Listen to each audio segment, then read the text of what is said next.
of helping other people find their identity, that's definitely something that's huge. A lot of, kids these days, they're lost souls, and also even some adults are, we do get caught up in, just too much life and too much hard work. And sometimes you just forget about what's really important. At the end of the day, it's yourself, and I always like to revert back to football.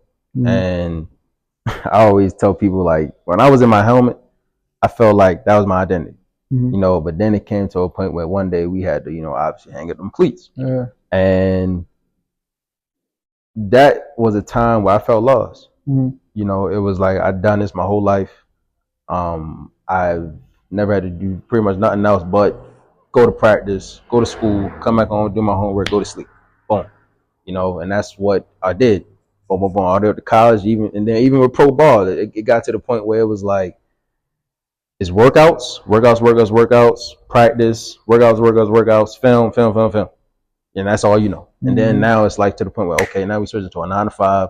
We switching to, entrepreneurship, building a business, different things like that. But finding that identity is hard. And so how do you feel as though you can help, the athletes of today, be prepared for something like that? And that's where I guess, I can go into what G2G really is. It rebranded, about 2-3 years ago. It's still the same, goes to greatness, G2G. But I shifted the mindset, I shifted the vision and what it truly is and what it's going to stand for from here on out, and that's just to, help athletes become one with their mind, body, and soul, through athletic empowerment. So using athletics as a tool instead of an identity, and being able to teach young men and young women as well, but since we play ball, being directed to them, who they are beyond the field. 50 yards don't define who you is. You know what I'm saying? It depends on your outlook on, the game. Can you correlate what you learning every day on the field to life? And the answer is yes. And we all can attest to that, and like you said, life after ball is a real question, and it's something that we necessarily as athletes don't talk about because we don't feel like we have the time, the space, and place to do so. And for myself, it took me 3 years, to really bounce back from just what you said, really like having the ability to do something consecutively 24/7 for 18 plus years or whatever the case may be, and then having to pivot outside of that and say, okay, what am I going to do in my life? Like, what am I actually good at? Who am I? You start to question that again.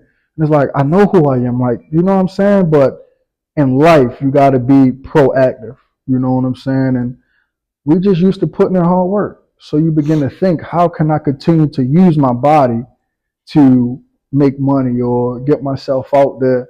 And you can have crazy thoughts, you know what I'm saying? And then we can go into what we're going into now, such as, training and having gyms and going to coaching and things of that nature. But it really hones down to what are you doing in those realms?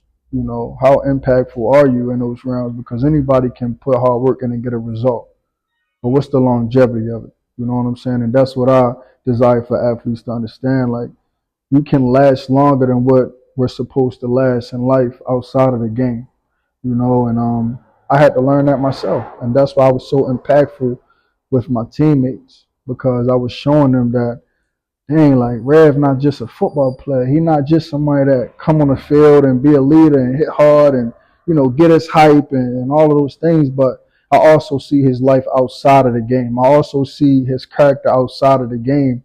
And, bro, how can I do that? How can I become like you, And I direct that to God. It's like, man, I'm nobody. I put that to God, you know what I'm saying? And because I'm continually learning myself. I don't know everything.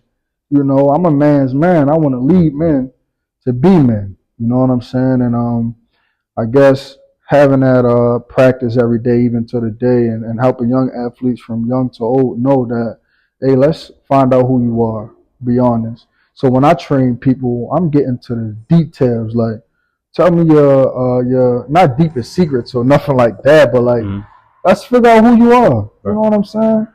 That's it. Okay. Now that's perfect, bro. I think like that's something a lot of trainers these days and even coaches, Hmm. aren't doing. For sure. I think it's really just, developing. I mean, you can, yeah, we still got to keep things business at the end of the day. Mhm. Coaching and training got to make sure they know, like, I'm here to push you.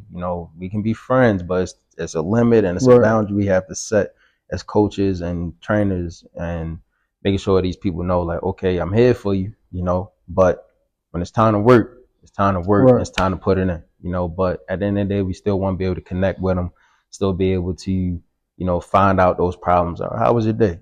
Did you eat? Right. Because I used to be training a bunch of kids at I know at Patterson sometimes, and they be like, they come in there, I'm like, they dragging along. I'm like, yo, what's wrong? Did you eat today? How you doing? They were like, nah, coach, I ain't even eat nothing. And I obviously got my little snack box for the Yeah. guys, but the little stuff like that is what's gonna help, them connect with you, as a person. Okay, me, he does care a little Okay. bit, Yeah. and then those little things, okay, then it turns to a snack, then it comes to like, oh, coach, how your day going? Right. Oh, my day good, like what you trying to do with your life, and then it turns to those life conversations, and then that's going to help build those guys' mentality and those ladies' mentalities to the next level and really take them to where they need to be to reach their full potential. For I mean, sure. that's all it's really going to take, man. And so keep continuously pushing these ladies and these young men as well, and keep going with that, man. But the next thing, man, for sure is, how do you think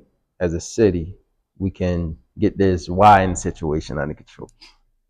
I mean, that's like the trend of, like, it seemed like the freaking stone, the ages, Yeah. is really just this YN, and I don't want it to be looked at as, you know, something positive out of it. We can make something positive out of For it. But like, sure. what do you think, like, based off everything that you do and who you are as a person, how can we make the so-called YN thing, into like a G2G type motive? I would Like, say like I said, it goes back to what I said, like mm, being personable. mm, And we from Baltimore, so we understand. And we was young at one point, so mm, it's like, yo, like, can I trust you? But once we know we can trust a person, now it's like, yeah, I might be a YN. You feel me? mm, But I can trust him. I can trust coach. Hey, coach, man, this is what I'm going through. Even if they coming off a certain type of way mm, and they going off at the mouth and you see their actions, but they can trust coach. yeah, You get what I'm saying? mm, So I would say just being personable and going the extra mile with them and allowing them to be themselves, because all it takes is maturity, mm, wisdom, and understanding for real. They just want to be heard. They just want to be seen. They just want to be loved, appreciated, valued, and some of them just is what was us. You know what I'm saying? We was just on some, I'm going to do this because it's fun. mm, Everybody else, you feel what I'm saying? But just allowing them to be them, but being personable, bro. Like, allow them to feel like I can be a human versus giving them discipline, because that's not always going to solve everything. You get what I'm saying? Like, we understand discipline is necessary, but love as well. Love covers a multitude of sin. You know what I'm yeah, all saying? the time. So, if we're able to love somebody past what they're doing, that will go the mile versus I'm gonna just kick you out of the gym, or I'm gonna just suspend you. I'm gonna just, block you from this, and stop you from doing this. That's just creating more of a problem. But if we can sit down and with the kids or whoever and help them understand, like, bro, you know the value that you have on life, that you have a purpose. A lot of people don't know that. So Mm, I'm gonna just do whatever because I don't got no sense of living. What's up? I don't care. You know what I'm saying? They going with the flow of life because it all boils down to what? An identity. mm, That's something that they can identify with, is being a YN in Baltimore because it's free. yeah, They don't gotta work for that. mm, You get what I'm saying? But we pushing that narrative like, nah, bro, there's more to this. You can get some money the right way and be successful. You can go to school. You can play sports. You can be respectful and still be respected. You mm, know what I'm saying? Like, it's easy for us to go and be a part of that lifestyle, but we choose not to.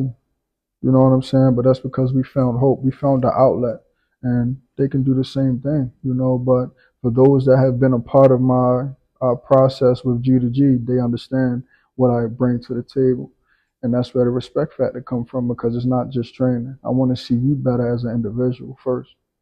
So that's it really with that. Yeah, help build that character, man. Yeah. At the end of the day, that's going to take them the furthest. Anything. That's all Talent that can take matter. you to a point, but who you are, Yeah. obviously, going to take you to that finish line all the way, and even past it. Relationship. Yeah, building those relationships, building that network, doing what you're supposed to do, and continues to keeping your circle, strong. That's perfect, bro.